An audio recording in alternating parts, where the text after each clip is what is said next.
ইন্দোনেশিয়ার একটি গ্রামে ব্ল্যাক ম্যাজিক করে ডেকে আনা হয় আনজার গোষ্ঠীর জিনকে, যে জিন কিনা 5 রাতের মধ্যেই সেই ব্যক্তির রক্তের সম্পর্কের সবাইকে শেষ করে ফেলে।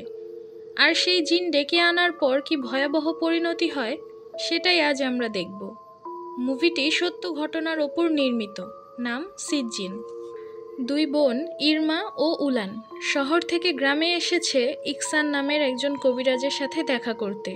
তখন একজন বৃদ্ধ মহিলা এসে তাদেরকে ওড়না দেয় এবং তাদের মাথা ঢেকে নিতে বলে। তারপর তাদেরকে কবিরাজের কাছে নিয়ে যাওয়া হয়।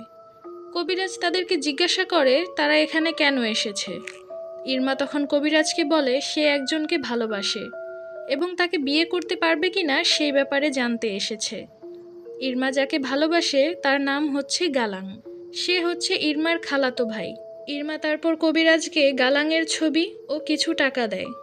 কবিরাজ তখন জিনদের ডাকতে থাকে এবং ইরমার করা প্রশ্নের উত্তর চায়। কবিরাজ তারপর বলে এই ব্যাপারে উত্তর দিবে তার ছোট বোন উলান।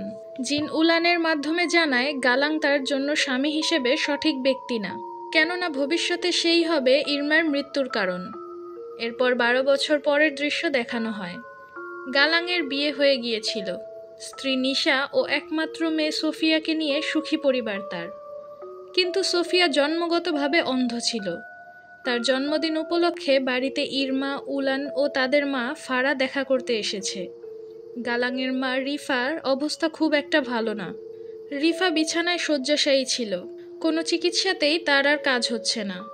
তারা কথা বলছিল, তখন ইরমা গালাংয়ের সাথে দেখা করে। ওদের মধ্যে 3 বছর সম্পর্ক ছিল। কিন্তু গালাংয়ের মায়ের কথা অনুযায়ী বিয়ের পর ইরমার সাথে গালাংয়ের কোনো সম্পর্ক ছিল না। গালাং পুরনো স্মৃতি ভুলে গেলেও ইরমা ভুলেনি। ইরমা এখনও তাকে ভালোবাসে। এমনকি ইরমা গালাংয়ের বাচ্চার মা হতে চলেছে। ইরমা প্রায়ই গালাংয়ের কাজের জায়গায় যেত গালাংয়ের সাথে দেখা করার জন্য। এমনই একদিন দেখা করতে যাবার পর ইরমা ও গালাংয়ের মধ্যে কথা কাটাকাটি হয়। কথা কাটাকাটির এক পর্যায়ে গালাং ইরমাকে ধাক্কা দেয়। ইরমা নিচে পড়ে যায় এবং তার বাচ্চাটি নষ্ট হয়ে যায়। এই ঘটনায় ইরমা মানসিকভাবে অনেক আঘাত পায় এবং তার সব রাগ গিয়ে পড়ে নিশার ওপর। ইরমা আবারও কবিরাজের সাথে দেখা করতে যায়। নিজের সব টাকা ও উলানের কিছু গয়না কবিরাজকে দিয়ে বলে গালাংয়ের জীবন থেকে নিশাকে সরিয়ে ফেলতে। কবিরাজ বলে জিন গোষ্ঠীর মধ্যে আনজার জিন মুসলিমদের সবচেয়ে বেশি ঘৃণা করে, তাই তাকেই ব্ল্যাক ম্যাজিক দ্বারা ইরমার কাজ সম্পূর্ণ করার জন্য ডেকে আনবে। এই জিন 5 রাতের মধ্যে নিশা ও তার রক্তের সবাইকে মেরে ফেলবে। ইরমা তখন সোফিয়ার কথা মনে করে। সোফিয়ার ওপর তো তার কোনো রাগ নেই। মেয়েটি কি শুধুই মারা যাবে? পরক্ষণেই চিন্তা করে তারও তো সন্তান মারা গেছে। নিজেকে শক্ত করে সে সম্মতি জানালে শুরু হয় ব্ল্যাক ম্যাজিক। এর জন্য দরকার পড়বে নিশার চুল, নখ বা রক্ত। তার সাথে প্রয়োজন মহিষের কাটা মাথা ও সদ্য দাফন করা লাশের পা। এগুলো কবিরাজ জোগাড় করবে, কিন্তু নিশার জিনিসগুলো ইরমাকে আনতে হবে। গালাংয়ের অনুপস্থিতিতে ইরমা নিশা ও সোফিয়ার সাথে দেখা করতে আসে। তখন সে বাথরুম থেকে নিশার চুল ও একটি প্যাড নিয়ে নেয়। এরপর শুরু হয় আনজার জিনকে ডেকে আনার প্রক্রিয়া। সময় রাত 3টা। গালাং ঘুমাচ্ছিল। নিশা তাহাজ্জুদের নামাজ পড়ছিল।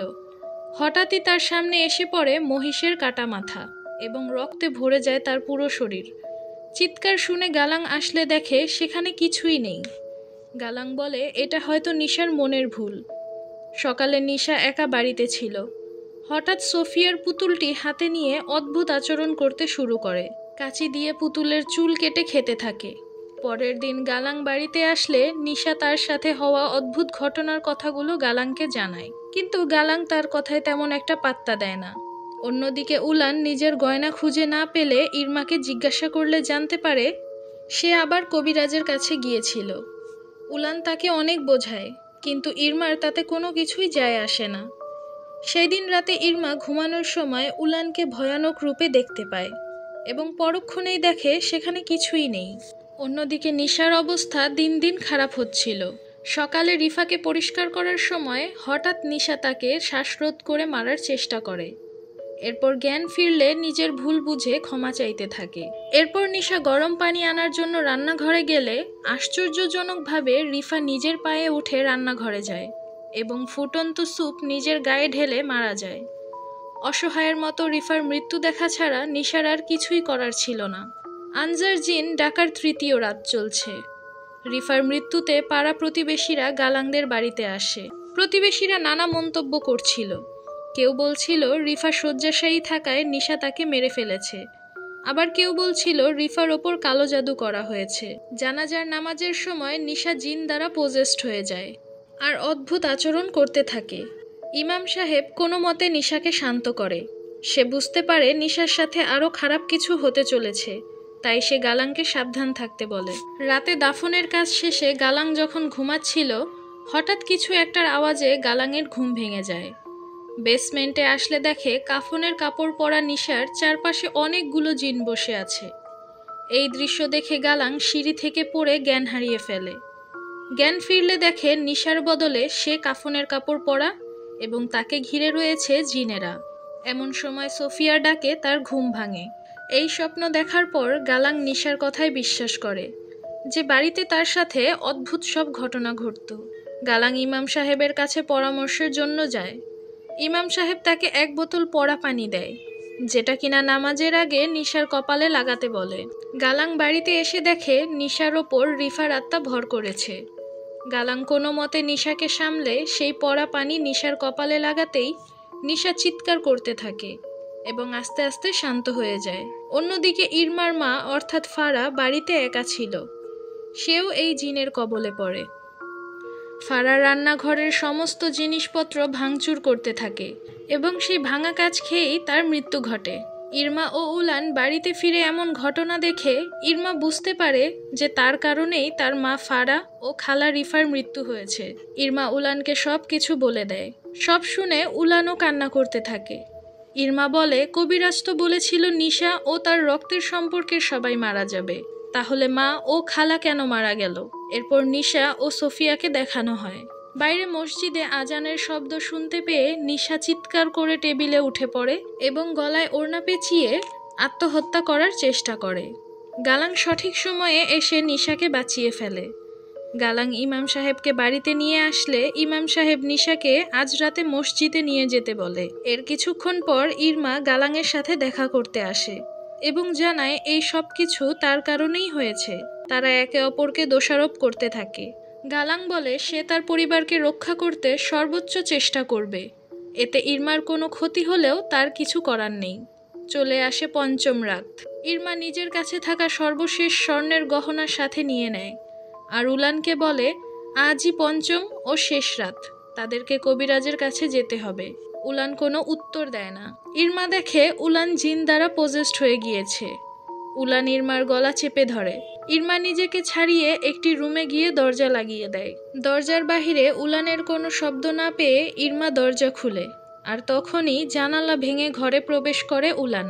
ইরমা নিজেকে বাঁচাতে দৌড়াতে থাকে এবং উলানও তার পিছু পিছু দৌড়াতে থাকে। এক পর্যায়ে তারা একটি গাছের সামনে এসে থেমে যায়। উলানের ভেতরে থাকা জিন বলে উলান মরতে চলেছে। এটা বলে উলান গাছে উঠে পড়ে।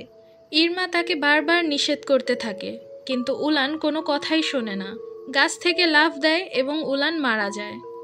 ইরমা বুঝতে পারে এই জিন তাদের পুরো পরিবারকে ধ্বংস করে ফেলবে। মসজিদে সবাই নিশাকে সুস্থ করার প্রস্তুতি নিতে থাকে। মাঝখানে একটি চেয়ার রেখে চারপাশে 4টা কোরআন শরীফ রাখা হয়। এরপর 4 জন মিলে কোরআন তিলাওয়াত করতে থাকে। অন্যদিকে গালাং তওবার নামাজ পড়ছিল। সে মহান আল্লাহ তাআলার কাছে সাহায্যের প্রার্থনা করছিল। এরপর নিশাকে মসজিদে নিয়ে সেই চেয়ারটিতে বসানো হয়।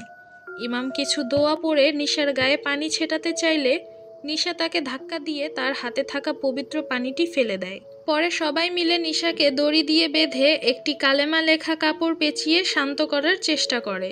এরপর ইরমাকে দেখানো হয়, যে কিনা বাসে করে কবিরাজের কাছে যাচ্ছিল। কবিরাজের বাড়িতে পৌঁছানোর পর বৃদ্ধ মহিলাটি তাকে জানায় কবিরাজ বাড়িতে নেই। ইরমা বলে কবিরাজকে তার খুব প্রয়োজন। তার মা, খালা ও বোন কেন মারা গেল সেটা সে জানতে চায়। বৃদ্ধ মহিলাটি তখন ইরমাকে জিজ্ঞাসা করে যে সে কার রক্ত এনে দিয়েছিল। ইরমা এর কোনো উত্তর দেয় না। সে কবিরাজের সাথে দেখা করার জন্য ভেতরে যেতে চায়, কিন্তু মহিলা তাকে আটকালে সে বৃদ্ধাকে ধাক্কা দেয় এবং বৃদ্ধা মহিলাটি পড়ে পাথরে মাথা ফেটে মারা যায়। ইরমা কবিরাজের ঘরে ঢুকে চিৎকার করতে থাকে আর সেখানকার জিনিসপত্র ভাঙচুর করতে থাকে। হঠাৎই তখন তার হাত পা বাঁকাতে শুরু করে আর অসহ্যনীয় যন্ত্রণায় তার মৃত্যু হয়। অন্যদিকে ইমাম চেষ্টা করতে থাকে নিশার শরীর থেকে জিনকে বের করার জন্য, কিন্তু সে কোনোভাবেই জিনের সাথে পেরে উঠছিল না। এক পর্যায়ে নিশা চেয়ার সহ শূন্যে ভাসতে শুরু করে। তখন ইমাম সাহেব তার শেষ চেষ্টা করে একটি বিশেষ লাঠি দিয়ে, যেটা দিয়ে আঘাত করলে জিনের শক্তি কিছুটা হলেও কমবে। ইমাম সাহেব লাঠি দিয়ে জিনকে আঘাত করতে যাবে, তখন গালাং তাকে আটকায়, কেননা সেই লাঠির আঘাতে নিশার মৃত্যু পর্যন্ত হতে পারে। ঠিক তখনই জানালার কাঁচ ফেটে একটা অদ্ভুত আওয়াজ আসে, যাতে সবাই ছিটকে পড়ে যায় আর নিশাও মাটিতে পড়ে যায়। বাকি সবাই অজ্ঞান হয়ে যায়। কিছুক্ষণ পর গালাংয়ের জ্ঞান ফিরলে নিশা এসে তার গলা চেপে ধরে। ইমাম সাহেব তখন গালাংকে বাঁচাতে সেই লাঠি দিয়ে নিশার মাথায় আঘাত করে, যার ফলে নিশা অজ্ঞান হয়ে যায়। তখন সেখানে আসে সোফিয়া, সেও ওই জিন দ্বারা পজেসড ছিল। এরপর অতীতের দৃশ্য দেখানো হয়। দেখা যায় ইরমা যেদিন নিশার চুল ও প্যাড নিয়েছিল তার আগের দিনই সোফিয়ার পেট ব্যথা হয় এবং সে তার কৈশোর জীবনে পা দেয়। আর ইরমা নিশার মনে করে সোফিয়ার প্যাড সেদিন নিয়ে গিয়েছিল, যার কারণে সোফিয়ার রক্তের সবাই মারা যাচ্ছিল। সোফিয়ার দাদি, ইরমার মা ও উলান যখন মারা যাচ্ছিল তখন সোফিয়া সেখানে উপস্থিত ছিল।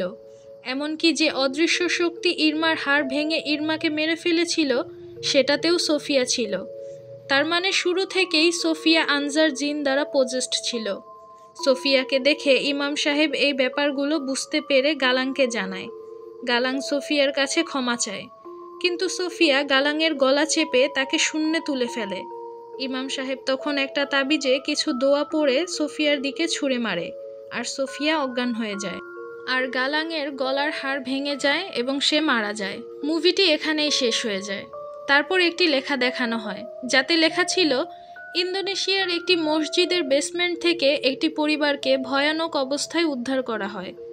পরিবারের কর্তা যে ছিল তার ঘাড় ভেঙে মৃত্যু হয়েছিল, আর মেয়ে ও মাকে অজ্ঞান অবস্থায় হসপিটালে ভর্তি করা হয়। লোকটির 2 কাজিনের লাশ 2টো ভিন্ন জায়গা থেকে উদ্ধার করা হয়।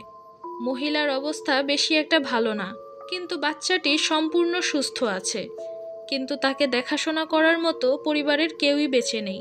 ভিডিওটি ভালো লাগলে লাইক, কমেন্ট ও শেয়ার করবেন। চ্যানেলে নতুন হলে সাবস্ক্রাইব করে বেল আইকন ক্লিক করবেন, যাতে আমাদের নতুন ভিডিও সবার আগে দেখতে পারেন। ধন্যবাদ।